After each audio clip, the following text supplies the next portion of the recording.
Mom, I drew our family in school today. Oh, wow. I didn't have time to finish Caleb's face. Carrie drew 2 mommies. She told me they're married to each other. My teacher says that all that matters is that people love each other and that they're happy. Well, people have their own ideas about what is right and wrong. But what matters is how Jehovah feels. He wants us to be happy, and he knows how we can be happiest. That's why he invented marriage the way he did. You mean 1 man and 1 woman? Exactly. Look at Genesis 1:27. Jehovah created Adam and Eve, male and female. Then in Genesis 2:24, he said that a man will stick to his wife. Later, Jesus said the same thing. Jehovah's standards haven't changed. It's kind of like going on an airplane. What would happen if someone wanted to bring something on the plane that wasn't allowed? They couldn't go on their trip. Right. It's the same with Jehovah. He wants us to be his friend and live in paradise forever. But we have to follow his standards to get there. At Matthew 7:13 and 14, it talks about the road leading to paradise. To get there, Jehovah says we have to leave some things behind. That means anything Jehovah doesn't approve of. But I want everyone to get to paradise. So does Jehovah. And you know what? People can change. That's why we share his message. So, what can you say to Carrie? Well, I could tell her about the paradise. I could tell her about the animals and the resurrection. Or I could shut the fuck up and mind my own goddamn business. You got to thank the Lord, right? I'm actually an atheist. There is absolutely no doubt that atheism will win hands down. If I were in a situation where I could stop a child rapist, I would. And that's the difference between me and your God. Welcome to Atheist Avengers Radio with your hosts, Agent Wyatt Mathers and Major MacGuffin. Our continuing mission is to explore our world, to seek out injustices and oppressive ideologies, to leave science and reason in our wake, fighting for justice, truth, and equality for all. We are here to inspire the next generation of godless heroes, avenge the harms of religion, educate the uninformed, and ensure the well-being of all individuals by defending the separation between church and state. The Atheist Avengers. Because together, we can change the world. Hello, everyone, and welcome to the Atheist Avengers. I am Wyatt. I messed my own name up. This is Wyatt Mathers. He forgets who he is. With the Atheist Avengers. And I'm joined in the studio with my favorite co-host. That's the only damn co-host. Still my favorite. Okay. Major Mac. Hey, everybody. How are you, Major? Hey, I love this. I love the fact that I can see you now and you're not sitting behind me. Well, I got behind you because that way I could always watch your moves, see what's going to happen, keep an eye on you. You was watching my butt. Exactly. Yeah, well, I get it. I get it. I understand. It would, it's a lot of fun to watch. I get me a mirror every now and then just so I can watch it. Oh, there you go. But no, it's good to be face to face. It is. We can talk a little easier here, and I don't have to kind of look to the side there. But so how you been? What's been going on? Well, actually, not too much. Just pretty much working my ass off. Just trying to paint some cars. I know. And doing podcasting. And doing a little bit of podcasting. What the hell? And my question is, how do... Oh, we got dogs barking. Every episode. Every episode. That's okay. They can join us. So, all we seem to get done is podcasting. Well, we've been doing a lot of podcasting.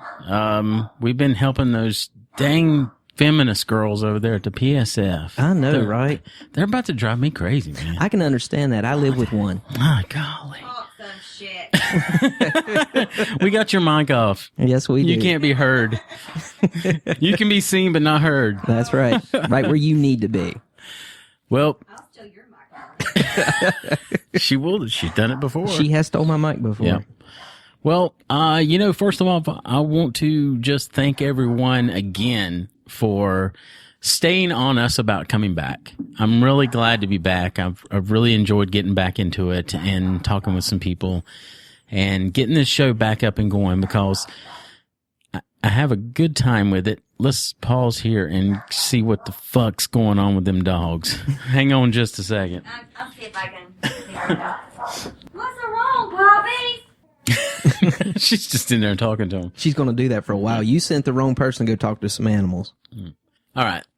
So I just want to take this opportunity to thank everyone once again. We got a lot of really cool messages from people wanting us to get things going again. We got a couple of rude ones that said, what the fuck are y'all doing?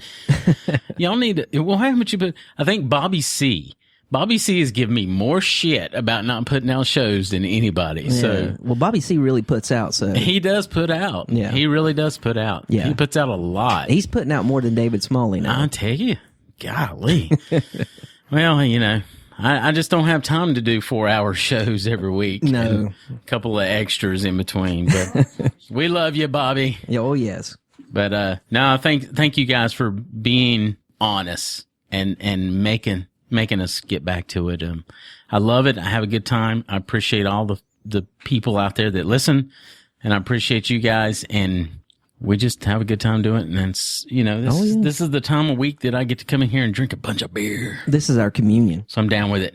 So what are we going to do tonight, Major Mac? Well, on the agenda from, I think it was a couple weeks ago, the PSF ladies had a Google Hangout.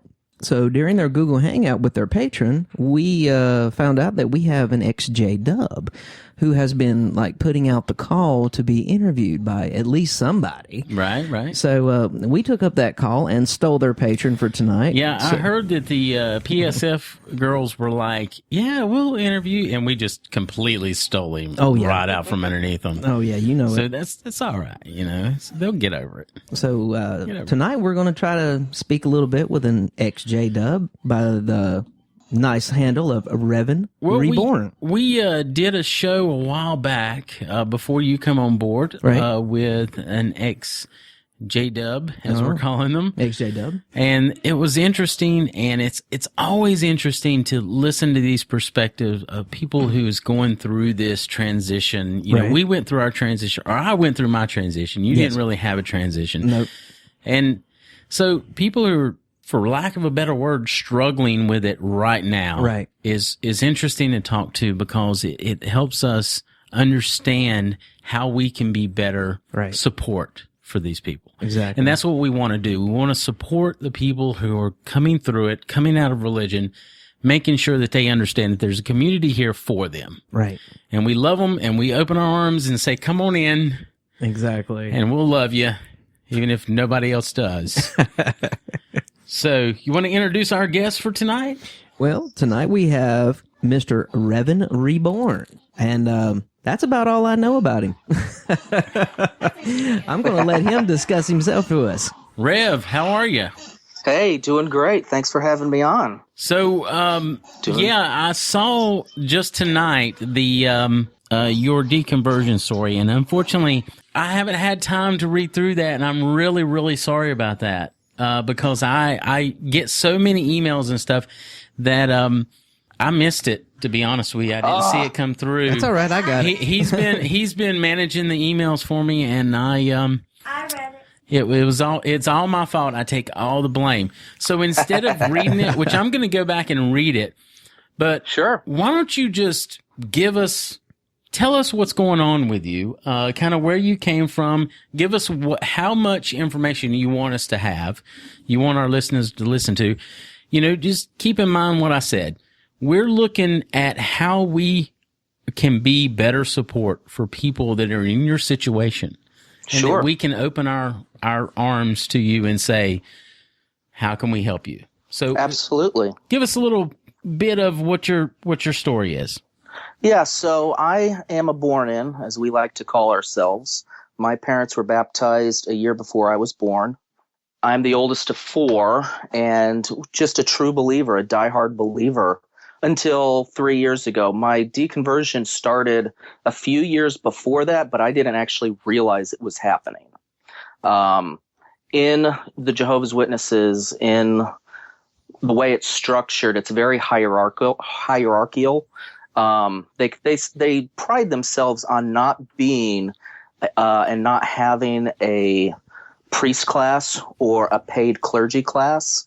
everyone is considered a minister. So when you're baptized, in the talk that's given, and baptisms are done at what they call assemblies, and it used to be district conventions. Now they're called regional conventions.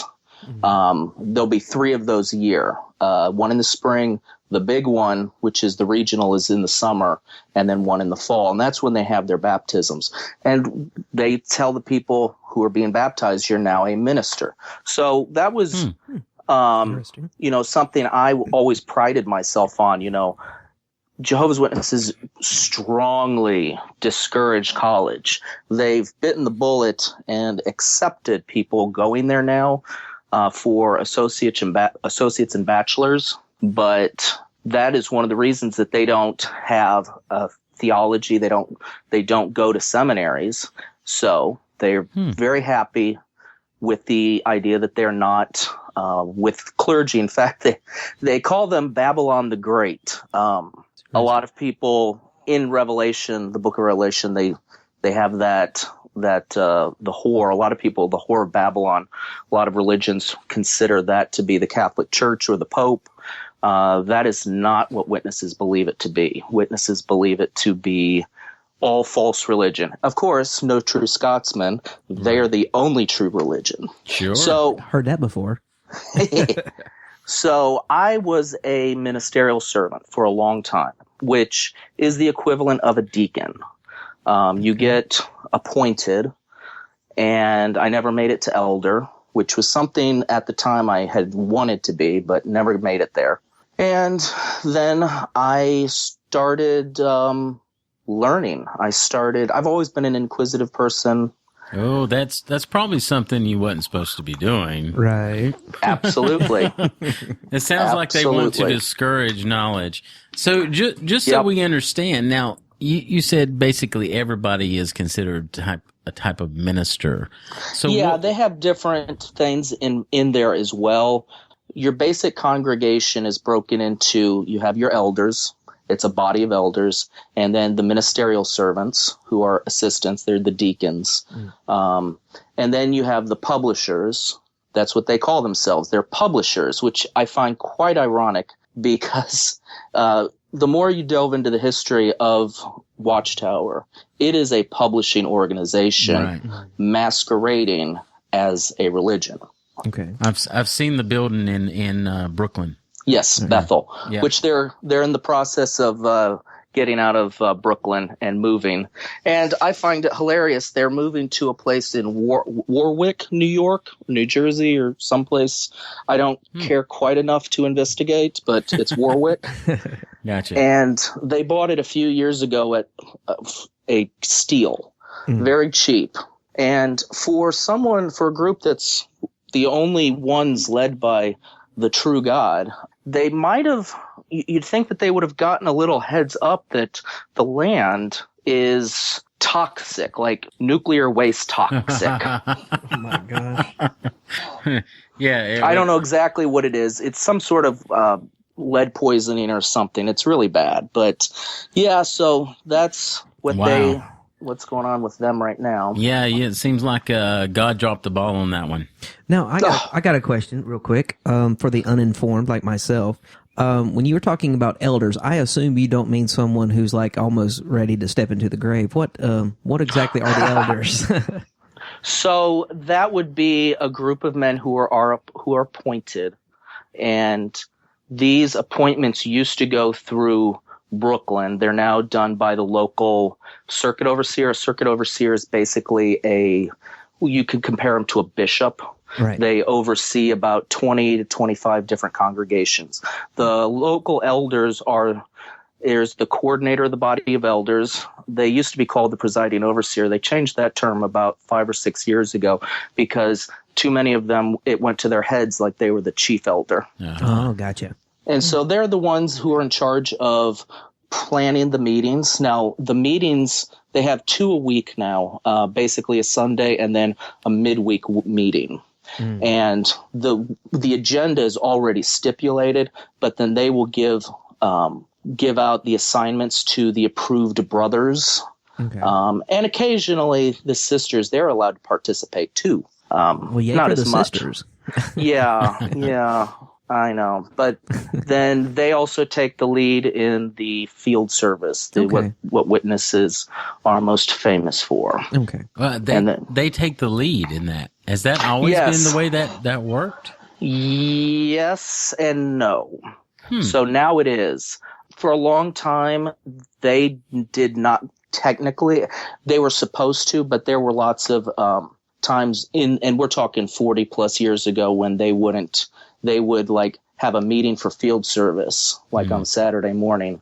You'd break into little groups and have a meeting for service, and then they would shoo the people off to the territory. And if I go into witness ease, Bryce Blankenagel loves to talk about Mormonese, and we have our own speaking the pure language. Oh. So if I say something, slip back into that, just let me know. That's all right. Well, I'm learning. Like I said, I come from a no religious background, and so I'll be asking questions along the way, like elders and stuff like that, just so I can get a clarification on what you're talking about. Sure. Carry on.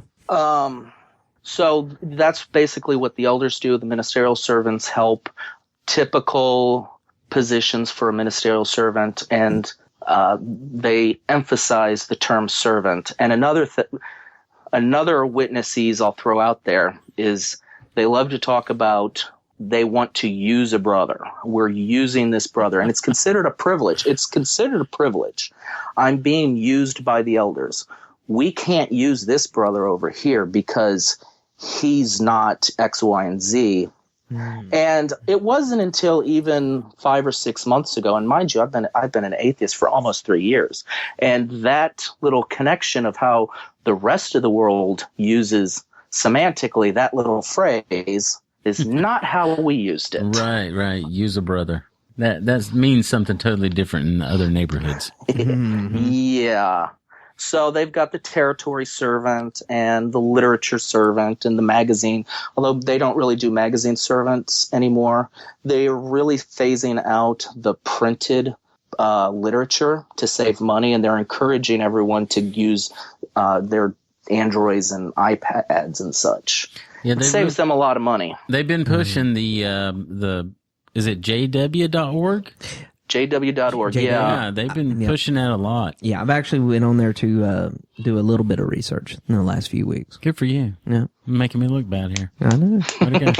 Try. All right. Carry on. What we hear what you're saying about the ministers. Everybody's a minister, and that makes sense because they pretty much do they expect everyone to be out knocking on doors? Yes. Okay. You're expected to be out once a week. National average is 8 to 10 hours per publisher per month. Wow. And you're expected to get that. If you don't, and they don't understand the concept of average and statistics and what that means. Surprise, surprise, since they've never taken a statistics class. Average does mean there are people who fall below. Right. So if everyone is supposed to get above the average, right, they don't understand that. But for those who don't, they're looked down on. Right. Well, what's the age that they start doing that where you go door to door? Obviously, there has to be a birth. Really? Yeah. Wow. Birth. I started. My parents, when we didn't go out in service until after I was maybe 5 or 6, for reasons I still don't know, don't care.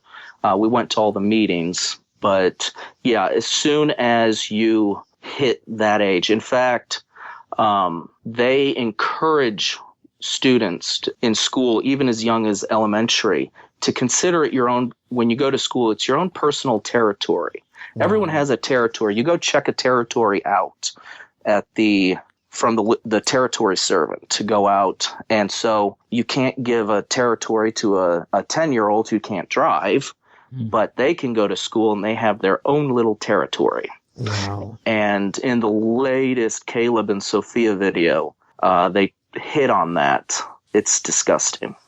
Caleb and Sophia, what exactly is that? The cartoons. Yeah, Sparlock the Warrior Wizard. Yes, I've seen those. Wow. So they've been out for about 3 years now. That came out in 2013. Now, another background because I want to preface this and throw this in there. The witnesses are led by the governing body. I affectionately call them the Seven Dwarfs. All right. And they are currently made up of 7 men. 6 are white, 1 is black. I call him the token black guy because witnesses have an equal history with the Mormons and a lot of other religions when it comes to classism, racism, sexism, that kind of thing. Oh, that makes sense.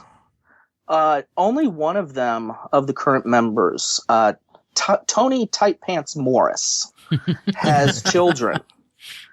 And he has a couple of sons, so they always go to him to do all of the outreach for the kids. Right. And so in 2013, they had their first Caleb and Sophia video, and it's done in the mannerisms and the way of a typical Disney cartoon, a modern cartoon. Right. I hear they're very high production as well. They spend a ton of money, a shitload of money on this stuff. Mm-hmm. The first one was the one where it introduced Sparlock the Warrior Wizard. Caleb, in an effort to show that, hey, we're not racist. We have a black guy and we have Hispanic friends. You know how that is. Mm. Caleb and Sophia's father is Hispanic. He's, I don't know, Hispanic of some Latino. And so Caleb came home from school one day with this Sparlock, and it was clearly supposed to be Gandalf. And his mother was terrified of it because it was going to bring demons into the house. And witnesses, it's interesting how when it comes to science, like they fundamentally reject evolution. It's not possible. They take Adam and Eve literally 6,000 years ago. Yeah. They believe in Ken Ham's flood story. They believe all that. But then, and they believe that there are literal demons out and ready to jump in you and get you as if, and so you can't bring Sparlock into the house because Satan's going to get you. But in the latest Caleb and Sophia video, Sophia comes home and she's maybe 10 or 11 years old, and she was drawing a picture at school of her family, and she saw a friend of hers, a little girl, had drawn a picture of her 2 mommies. Mm. Oh, the horror. Yeah. I saw that one just the other day. Mm. Yeah. I started a little blog, and I've been meaning to write a blog post about this one because it's so insane. And go ahead and plug the blog. We'll let you do it again at the end, but go ahead and tell the listeners where to find it. Yep. Atheists on Parade at WordPress.com. Cool. I only started it back in February, and I only have a few posts there, but I'm trying to do more activism, atheist activism, but from my own perspective. But I've been meaning to get a post out about this one because I have a good friend of mine who is an ex-witness.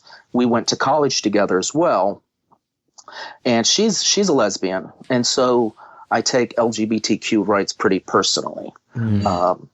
But anyways, in this specific one, my 2 mommies, Sophia comes home, and she doesn't understand. I mean, it's like, come on, this is 2016 and you're 11 years old and you don't understand this? What the fuck? What is this, 1951? Come on, people. But her mother has to explain, the evils of this, and witnesses believe that you choose to be gay. Let me rephrase that. The younger ones, there seems to be a really strong differentiating line with people under 40 and over 40. And the under 40 crowd, the millennials of today, seem to be pretty accepting in the sense of they accept that it's a choice and you shouldn't be nasty to people. Now, of course, you can't act on anything because that'll get you killed at Armageddon.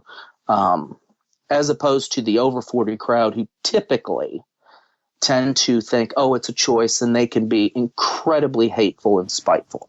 And to be fair, that is a social thing.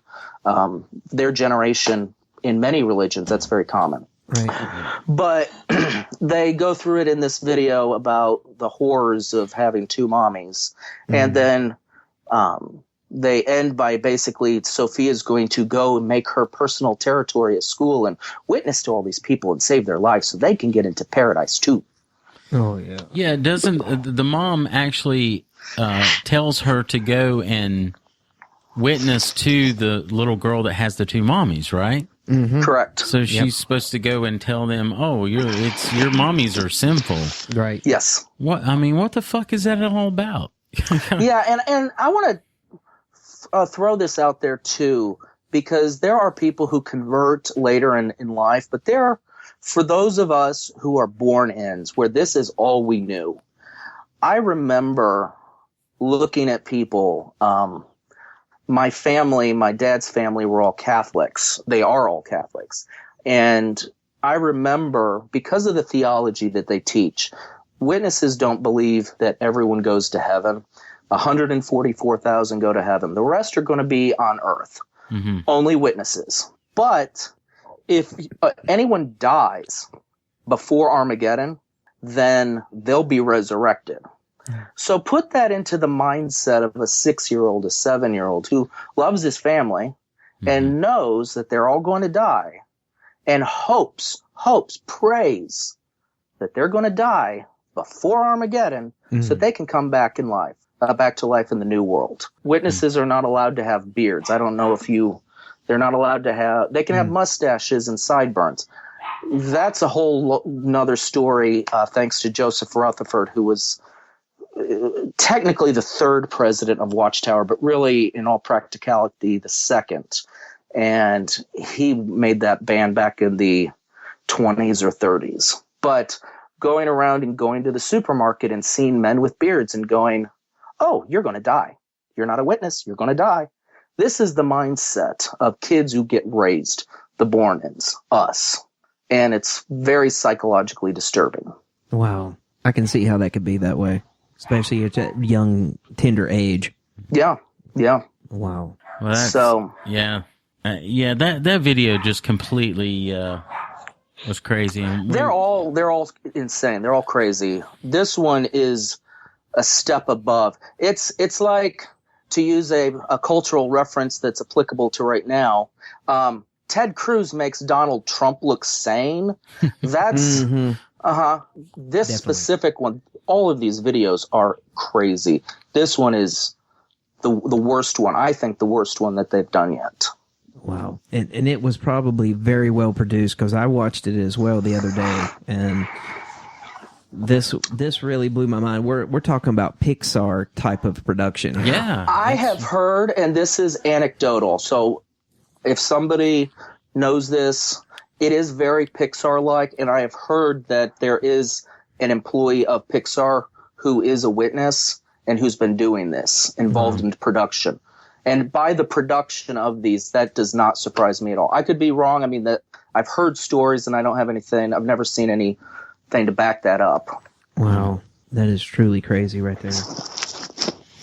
All right. So, I tell you what's really interesting to me is how someone can grow up in this and be taught that this is the truth and this is it. Now, I went through a deconversion myself, so I get it from my standpoint. But it wasn't the indoctrination level that Jehovah's Witnesses and Mormons end up going through. So how did you escape? How did you get away from it? So it started the day George Carlin died. Which we're coming up in June on the anniversary of his death. The day he died, I was working with my father-in-law. We were roofers at the time. I am no longer a roofer, but we were working on the roof, and he always had a radio, and he loved listening to Rush Limbaugh.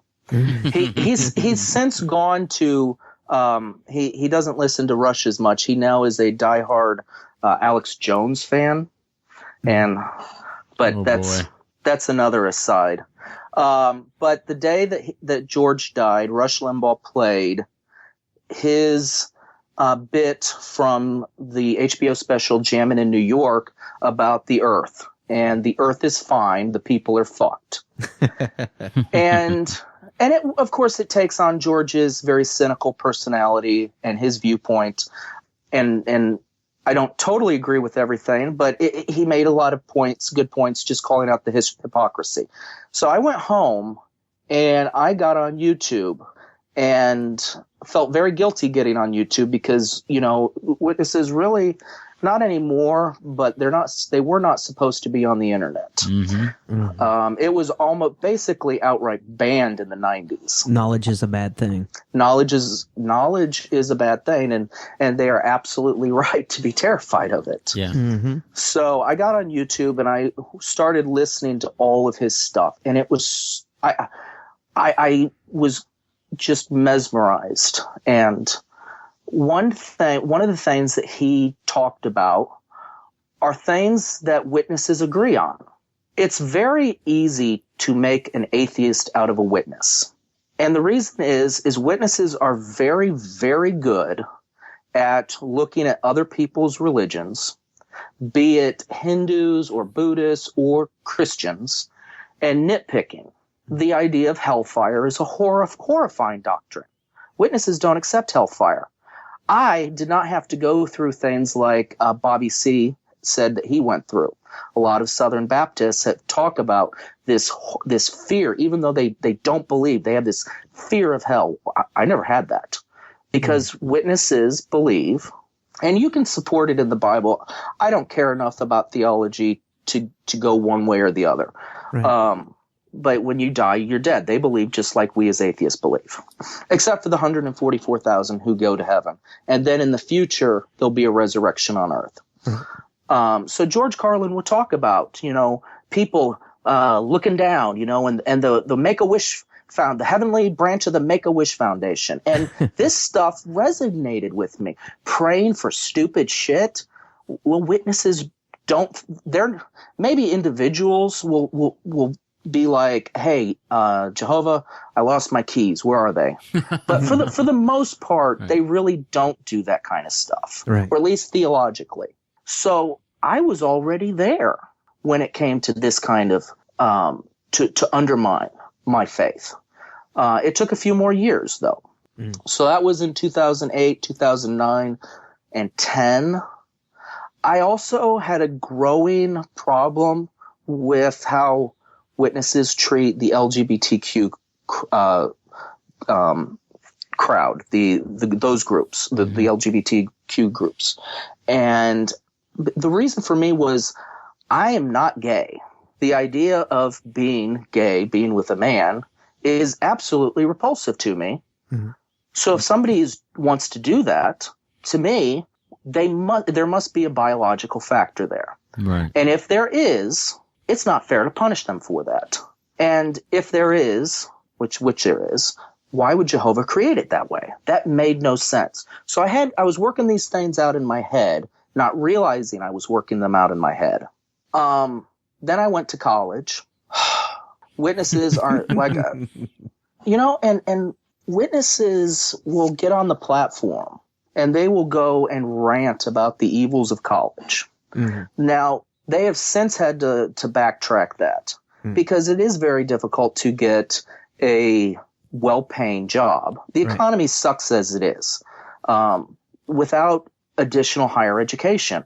But we're talking about people who pride themselves on being window cleaners and janitors. Mm. And I'm not knocking window cleaners and janitors, but they specifically tell their people, do not go out and get a higher education. Don't go to medical school and be a doctor. Why not be a nurse? And love nurses, great people. But as an individual, it's not their right to tell people that. So I went to school, and I never got any direct backlash. And there was not anything in school that directly challenged my faith. It was not a God is dead scenario, which I was prepared for, or God is not dead. where the professor gets up and screams at you, God is dead. I was prepared for that kind of scenario to happen in my classes. And I was shocked that it never happened. That stuff only happens on that movie and any sequels that come out for that movie. Or JW Talks. Right. There were 2 specific classes that I took that, again, that brought things into my mind that it's like, I'm scratching my head. This doesn't make sense. These were both in the same semester. One was a Biology 101 class, and we talked about evolution. Now, this specific teacher, his background is a herpetologist, not an anthropologist. So we didn't really talk about human evolution, but we talked about evolution. Right. And the stuff he talked about made sense. One thing I learned was the mutation that allows for a protection and an immunity for sickle cell anemia, and then for malaria. So if you have these 2 specific genetic markers and you're heterozygous, you are immune to malaria. If you're homozygous recessive, then you're dead. And if you're homozygous with the dominant features, and you go and you can die of malaria. And to me, it was like this that makes no sense. Another one was in my my anthropology class, and my professor there was talking about the differences between death, what causes human death today, as opposed to 20,000, 30,000, millions of years ago with our ancestors then. And we have evolved this trait that allows us to store fat, which is a great trait to have if you're on the plains of Africa and you may not eat for 3 or 4 days at a time. Right. I have evolved to do that very well. It's a terrible trait. I excel at that. It's a terrible trait you need to go have. to Africa. There you go. But yeah, it's a terrible trait to have if in our modern society, which leads to then of course there are many factors, but that's a huge factor for the obesity epidemic. And so we were having this discussion, and I was trying to sound smart. I was trying to sound smart to someone who has a PhD in anthropology. And I said, so basically, thousands of years ago, because witnesses, there was a literal Adam and Eve 6,000 years ago. Right. But they are not young earth creationists. They are old earth creationists. And she explained it clearly to me, and it made perfect sense. And I go, how the fuck does that work? If Jehovah created us, why the fuck would he do that? This made no sense. And then in my class, I went through a small cohort, and there were 21 of us, and we all became pretty good friends. And this was the first time that I met a transgender person. At least knowingly met a transgender person. And again, he is such a nice person. I'm thinking this was the cognitive dissonance. I'm not supposed to like this person. This person is making a choice. Right. But I'm looking at how other people treat him, and nobody would choose to go through that kind of hell. Right. That makes no sense. And then another friend of mine is a lesbian. And so those were things that were undermining my faith. Right. Well, then fast forward to the summer of 2013. So those classes were in the fall of 2011. And then my program, I was with them through 2012 to 2014.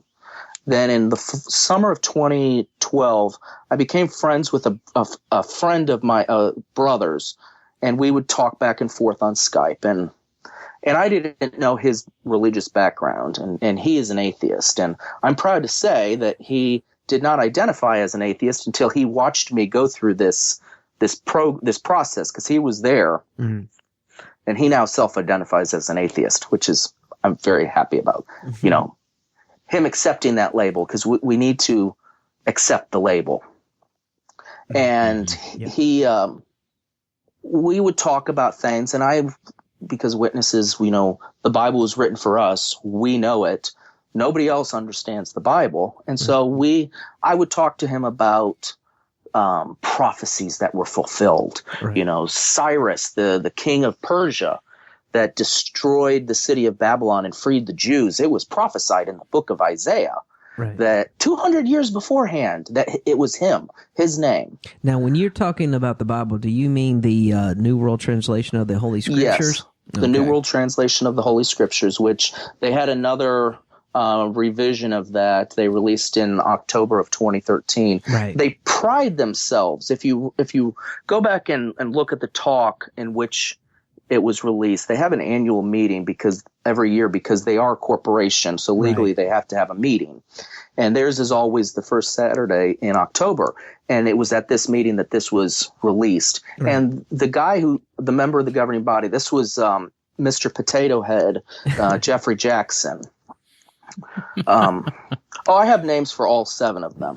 And Mr. Potato Head is from New Zealand.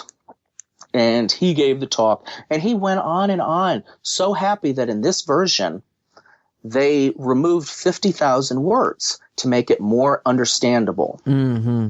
Sure they did. To make it, and my background, I'm a professional interpreter, so I know how this kind of stuff works when it comes to language and going between languages. And you cannot have a literal word for word transliteration between languages and for it to make sense. That is totally understandable. Right. But to go brag about how we removed 50,000 words to make it more understandable. It fits our beliefs now. Yeah. Exactly. Yeah, that had to change the context. Mm-hmm. Yeah. You couldn't take that much out without changing the context. Oh, absolutely. But talking to this friend, he just, looking back, he really used the Socratic method and street epistemology, well, why do you think it this way? Why do you think of it that way? And he made good points that I didn't have an answer to. And then I started watching bullshit. Penn and Teller. Oh, and that just did it. That was it. Yeah, that did it for a lot of people. Yeah, it did. Yeah. I watched the whole thing, and I specifically did not watch 2 episodes, and I did eventually watch them. One was vaccines. At the time, thinking what was best for my children, because I have 2 young children, vaccines are deadly. Vaccines are bad for you. And I do want to throw this in here. Witnesses are not anti-vaccines. They are not anti-medicine, except for blood transfusions. Blood transfusions, yeah. That's a huge one. And there are witnesses who are anti a lot of stuff, but as an organization, they are not. And I always like to clarify, because if we're going to be rational and reasonable and have a conversation, you know what you're criticizing. Right. Exactly. So I watched that one, and then the one on circumcision. I have 2 young sons, and I had them circumcised, and I regret it now. But I sat there watching this episode, and I had drunk a Hitchens level of bourbon to get myself up to, to just make myself do it, because I knew that I was not going to like what I saw. Right. And I go, why the fuck would God put 18,000 pleasure receptors in the foreskin and then turn around and say, cut it off? Again, this makes no sense. That's not loving. That's not intelligent. And the next day I drove, I had to go to a professional workshop, and it was a couple hours away, and I was begging and praying, please answer. This makes no sense. I don't even know what questions I need to ask you. You know what questions I need to ask. You know what questions I need answered. Please. Well, surprise, surprise, I never heard anything. I'm not surprised. Also went to a week or two later, went to an assembly. It was a circuit assembly. And I was still grasping. And I said, Jehovah, when my faith is dying here. You have to do something. Give me something.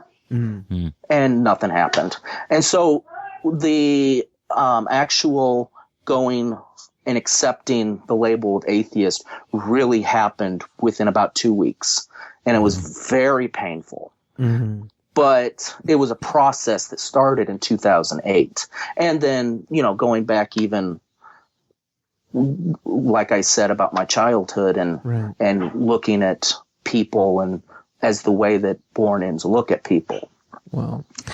Now, have you been doing this like deconversion on your own, or has your family been doing the same thing with you? My brother, one of my brothers, he and I are very close, and he and I basically went through the deconversion together, but he doesn't care about, and he is an atheist, but he doesn't care. He's more like he just doesn't give a fuck. Right. He's never going to get into the atheist movement because he doesn't care. Right. He's never going to get into the apostate ex-JayDub movement. So he was there with me, and then the friend that I Skyped back and forth with. Otherwise, I did it all on my own. Wow. And it wasn't until after I even accepted that I was an atheist that I started watching other things on YouTube, like Christopher Hitchens, and I found The Thinking Atheist. That was one of the first podcasts that I started listening to. Yeah. I was an atheist at that point. Yes. A lot of people, they find this stuff, and that leads to them. Right. But it wasn't for me. Now, you're married with 2 kids, am I correct? Yes. Now, are they JWs? Yes. Well, my wife is. My kids are too young. They don't, like Richard Dawkins would say about children, you do not have Catholic children. You have children who have Catholic parents. Exactly. Yeah, exactly. So, and how's this working out for you right now? Not great. Hopefully, she doesn't know. I've got to play my cards right. She's been suspecting stuff for years, and she always goes back to, I knew you shouldn't have gone to college. I knew this was going to change you. And I'm like, and I keep telling her, nothing, college did not change me. Right. It really didn't. So are you still attending Jehovah's Witnesses church and everything? Okay. No. Okay, so, are you completely out with even her? Does she know as an everything? Atheist? No, she doesn't. Interesting. Very interesting. Wow. Yeah. I went back and I listened to your episode that you had with the ex-JayDub from a couple years ago. And the gentleman, and I'm pretty sure it's the same one, because he talked about his wife outing him with the email. Yes. And I think he was also on Seth Andrews' show of 3 years ago. And he talked about that wife divorced him, and the reason that she divorced him was spiritual adultery. Oh, wow. Yeah, I think it was a different guy, but it's kind of the same situation. But it was very similar. The guy on our show, his name was Wayne, and I knew him personally. He lived in North Carolina for a while before he moved back to California. And what happened with him is his wife started just really badgering him about him divorcing her because she wasn't allowed to divorce him. Right. And she didn't want to divorce him, but she wanted to be out of the marriage. And you just have to know this guy. He's such a gentle, caring person. He was like, if that's what you want, I'm going to do that for you. And it's not what he wanted. But he did it for her because he knew that he could never be any more what she really wanted. So it's very, Sure. it's just a heart-wrenching story to listen to. Right. But yeah, he's the one who filed for the divorce, which gave her out. Right. You know, Yeah, that's interesting. Witnesses take marriage very literally, one man, one woman. Mm-hmm. They also take it that there's only one reason for a divorce, and that is adultery. Yeah. You technically can get divorced for other reasons. They allow you, and I do emphasize that word allow because it's a very pastoral, patriarchal system. If the husband is not providing or is physically abusive. And I do want to preface that, though. That is the official take, but that's not how it always goes through. And there have been lots of women who have been forced to either stay in abusive relationships or they're the ones who are disfellowshipped for leaving. And I know this is a common story in many fundamentalist religions, but you know, that's a very real thing. Yeah. Yeah. And it's funny in whatever religion you're in, if you need to make something happen for you, you find loopholes to be able to make that happen. It's just like the whole divorce thing now in Christianity. I mean, they find all of these different little loopholes that allows them to get divorced and then remarry. And the bottom line is, your book tells you can't do that. Yeah. And you're completely ignoring that. But Leviticus 22:18, you're going to stick with all your might that gay people are an abomination. Exactly. You know. Yeah. Yep. It's the whole cherry picking thing. Yeah. Absolutely. Well, that's very interesting that it's still that much of a in the closet type situation with you, even with your wife.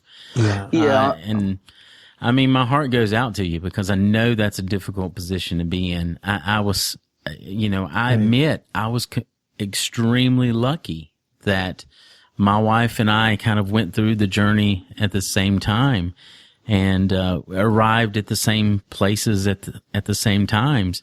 Mm-hmm.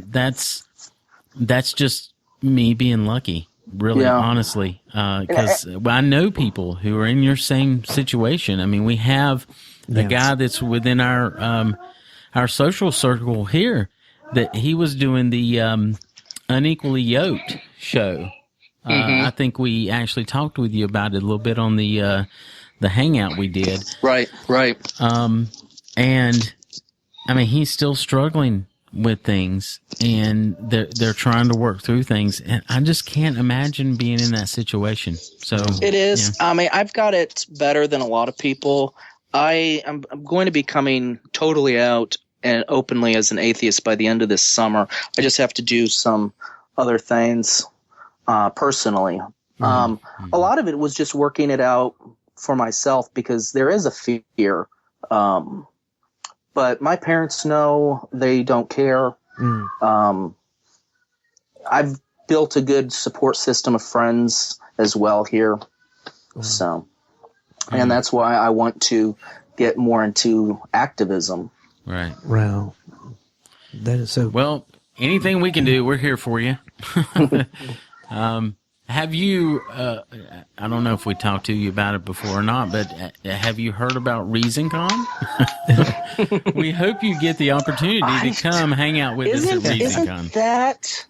That's over in North Carolina, isn't it? Over here in North Carolina, yeah. Oh, I think I may have heard of it once or twice. I may have mentioned it before. I'm not maybe. exactly sure. I don't know. I think he tries to plug it every episode. I think I may have heard, and I could be mistaken, but I think I heard an episode of somebody with a laptop and a bunch of drunk ass people sitting around and doing some drunk casting as well. Yeah, that happens. That happens every happens. time. That's happening right the now. alcohol involved, and people have recorders, and shit goes down. I mean, it just turns into a podcast fest. Oh yeah. No, I kind of read from your. I hate to jump back into the deconversion story here, guys. Sure. But I read from your deconversion story that you've read quite an extensive amount of atheist books and scientific books. Now, do you keep those there with you, or are they on Kindle, or? I kept them. They were found, and it did not go over well. I was getting ready to say. I moved them. I was supposed to throw them out. They actually believed that these books would brainwash me, right, and that they would bring demons into the house. I mean, gotcha. witnesses, like I said, they literally believe, in their theology, they believe these are the last days, and Satan and the demons have been condemned to earth. Right. They can't go to heaven. Right. They've been kicked out. So they literally, these millions of demons they have nothing better to do than sit around and jump into the pages of tree pulp. Wow. Well, it's the whole open mind argument. It's that we're telling them they need to open their minds, and they're telling us we need to open our minds. Like us looking at the world logically and reasonable is actually a closed-minded worldview. That makes no sense whatsoever. I think what I'm getting is like we're telling them they need to open their minds. Open their minds, and they're telling us we need to open our hearts. Yeah. There's a big difference. That. Yeah. Witnesses, it's very difficult to talk to a witness. You will, as a general rule, you will not be able to talk reasonably with them because they're trained and they're prepared to shut down. Right. As soon as they think that you are an apostate. Hello, everyone. I hope you're enjoying the episode of the Atheist Avengers with the ex-JayDub, Revan Reborn. This was a good time for us to take a little break because he obviously was having some issues with his children, really wanting to find out what he was doing and where he was at. See, if you didn't pick up from what he was saying, he is quite literally in the closet at this point with his family.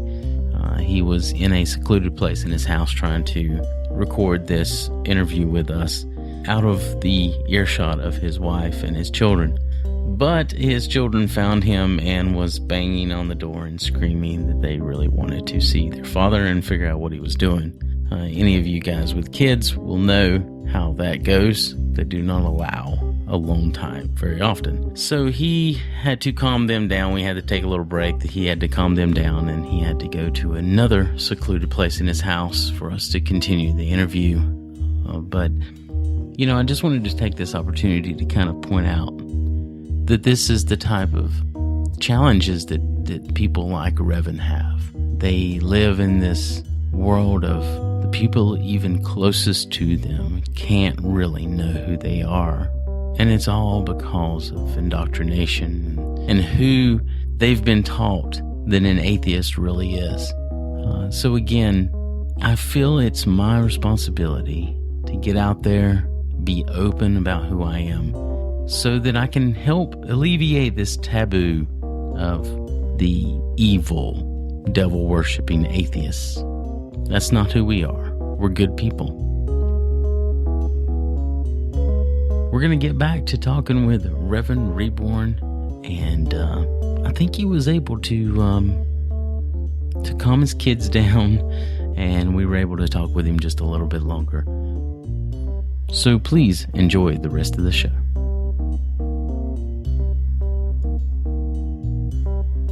You're listening. That don't sound right. You're listening to Atheist Avengers. Say it again. You're listening to Atheist Avengers. Say something like they're hot.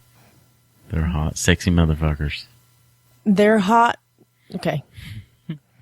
You're listening to Atheist Avengers.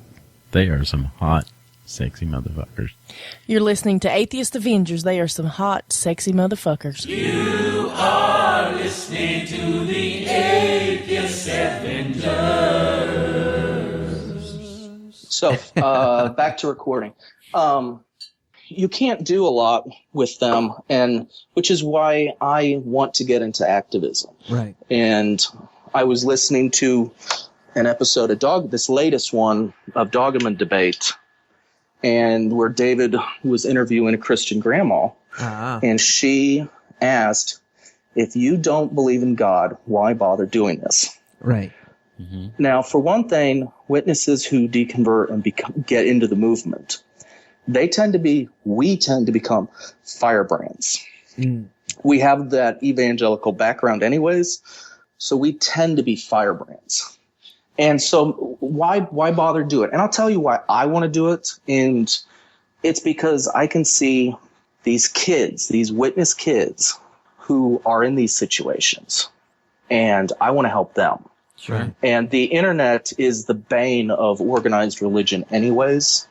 So this is what I can do to help them. Right. And to help people who don't come from this background to know, what witnesses believe, what they teach, what's going on with them. Mm-hmm. So I don't want to get into the ex-JayDub apostate movement. And there's a movement, and you can find people on YouTube and the internet. There are a lot of great ones. That's not what I want. Right. I want to be in atheism activism, and it's for these kids, help them so that they don't have to go through, what I went through. Right. And a lot of us go through. Exactly. Education is the best tool. Yeah. Absolutely. Well, good for you, and welcome to the club. I'm really excited. We're that's just what we're trying to do. Like I said in the very beginning, we're trying to figure out how to be better support for people that are coming through this. We're trying to figure out how to save the children. Because, that's where a lot of my animosity comes from, just like you. Mm-hmm. The fact that I was raised being told, don't think about this. Just listen to what we're telling you and don't think about it. And the last thing that kids need to be taught is stop thinking. Yeah. Mm-hmm. They need to be taught, you need to question everything. You need to look at life analytically and with reason and with logic and move forward and make this a better place. Right. No matter what. And then that's not saying that they can't be religious. Right. Now, we all know that that's probably going to lead to them being not religious. Mm-hmm. Right. That's why they're afraid of it to begin with. But my point of view now is if knowledge is going to destroy something that you're trying to instill in them, then it needs to be destroyed. Right. Yeah. So I don't care if somebody wants to be religious. I want, to build up that wall of separation between church and state, right, and tear down walls of ignorance. Absolutely. That's what we're all working for. And, I'm with you. I'm with you. I feel a strong, I feel a strong desire and drive to do that as well. Because I think it's important. And it's the only way.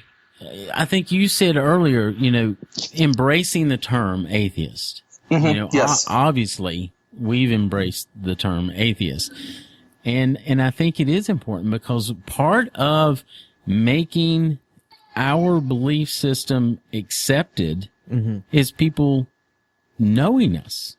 I've often talked about how I have friends who all of a sudden give atheists a pass because they find out I'm an atheist and they like me. So instead of having this bad viewpoint of how horrible these atheist people are, well, I actually know one now. No. It's the same way that any minority group has become accepted in the past. Yeah, absolutely. And if we sit around on our thumbs and we stay quiet and we don't say things, then how is that perception supposed to change?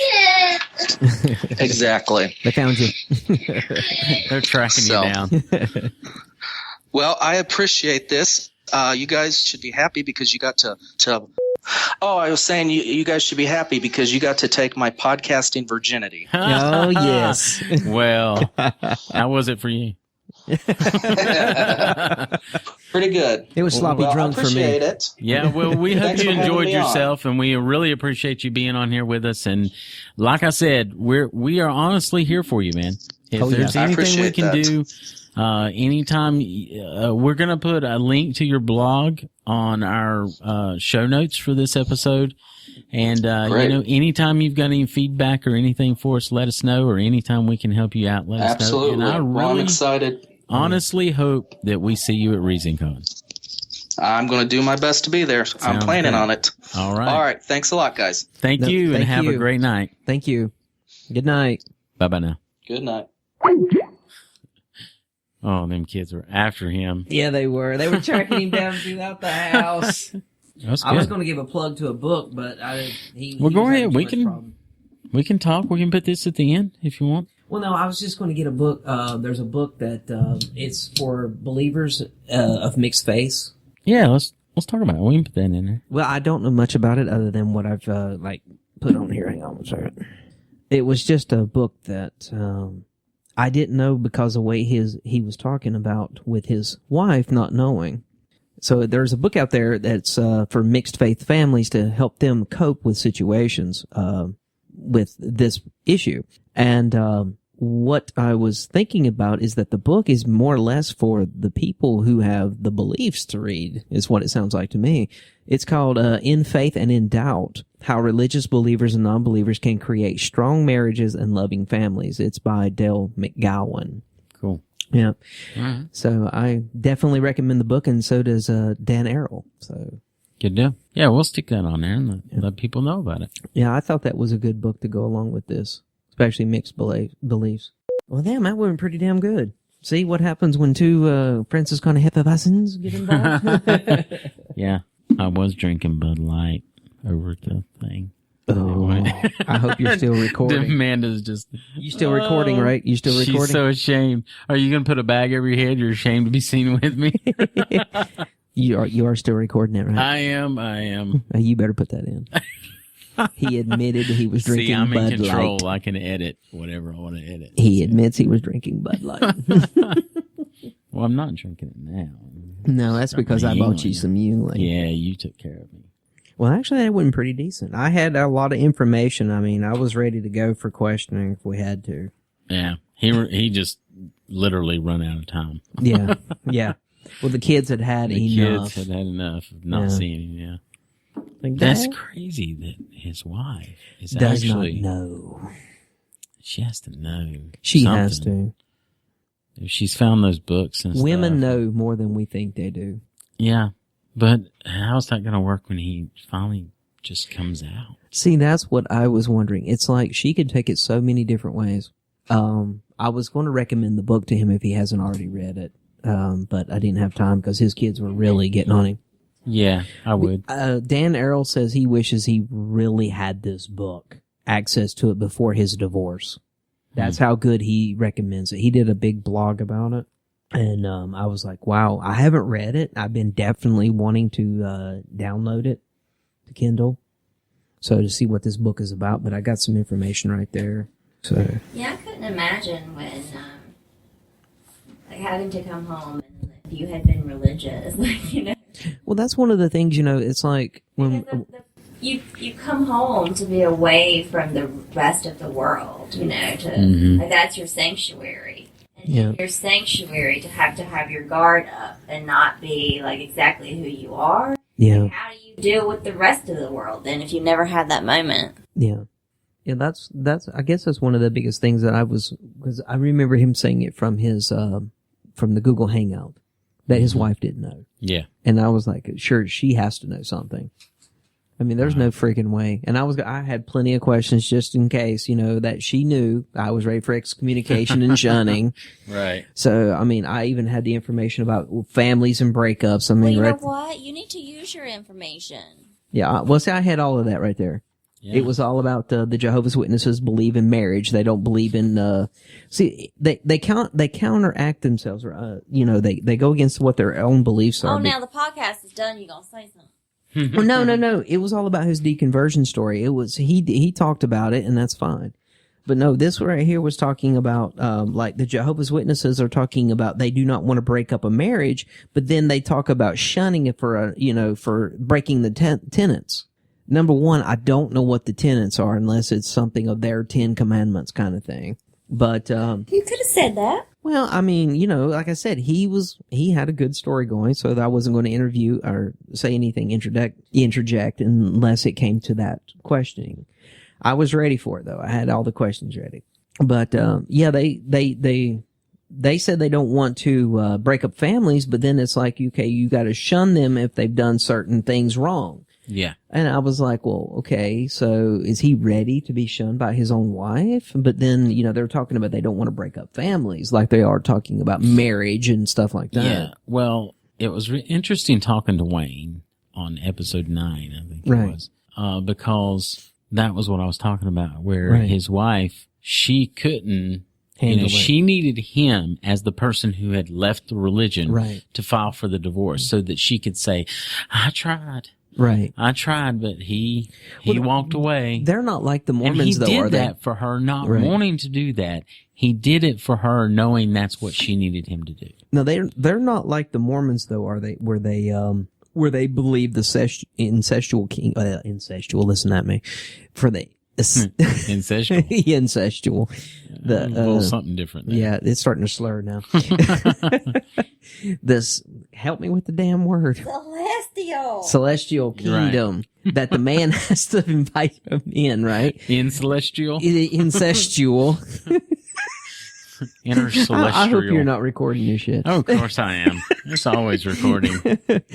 But the incestual kingdom. Welcome to Drunk Major McGuffin.